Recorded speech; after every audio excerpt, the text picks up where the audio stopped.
So guys, I decided to hit up my buddy Jay Montage over here. If you haven't already subscribed to his channel, you definitely should, just to give both perspectives on the iPhone X. So first on the list, we have speed. So obviously speed is definitely important for anybody, and I definitely think it's super quick, super fluid. There's no really hiccups. The Face ID, hopefully this is gonna work. Yeah. But once you get used to it, I'd say the speed is totally comparable to like the iPhone 8. I think once we get the gestures down and they become second nature, it'll be lightning fast. And right now it's like, it's performing fast, but we're kind of messing up. It's almost just like user error more than anything. Yeah. The camera.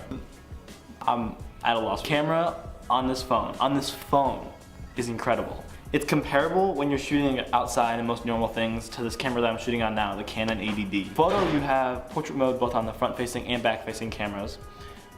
Which is pretty incredible, and it's still not perfect, but it's pretty good, especially if you're in good lighting outside. You're gonna get some pretty cool shots with it. The different modes, what I like about the different modes within portrait, what I like about the different styles or modes within portrait mode is that you can adjust those after the fact.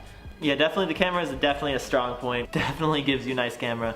The video, 4K at 60 frames, that's crazy. It just looks beautiful. Like each picture that you'll get, you pretty much can get a perfect picture every time, if not close. The portrait mode does need a little tweaking. Yeah.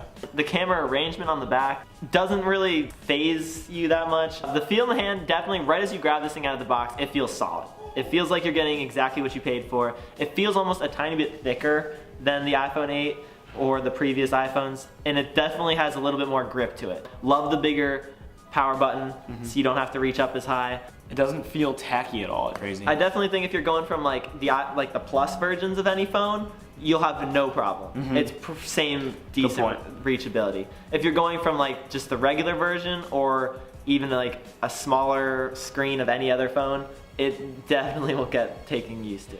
Alright, so now let's talk about Face ID, one of the coolest features about this new iPhone. So the setup process for the Face ID was super simple. You just hold it up and look around a few times and it gets it pretty quickly.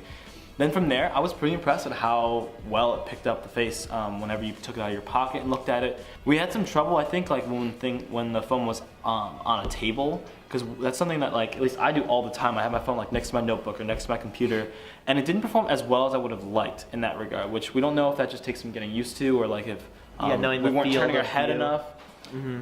So it wasn't like super intuitive, but for all like walking around purposes, other than it being on a table, I think it worked really well. Yeah, I think definitely taking out of your pocket, looking at it, it'll unlock quickly. The tap to wake is also nice. You can just tap wake and then swipe up.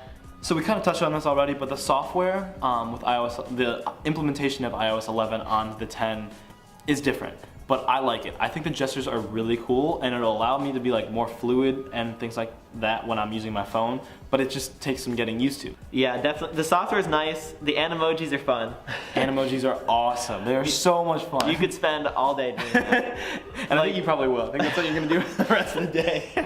But yeah, I can definitely see tons of people now on the streets just being like, if you see anybody doing weird faces to their phone, you know they're doing animojis. Because those are so much fun. So overall, would you recommend this phone to somebody after your first impression?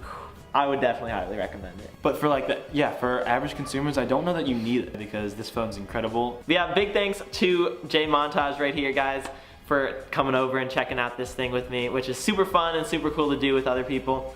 And make sure you subscribe to his channel and hit that big red subscribe button to gray it out and hit that bell icon next to it to stay updated with all our videos, because we got some good stuff coming. Leave any questions down in the comments below. But thanks for watching, and we'll see you in the next video.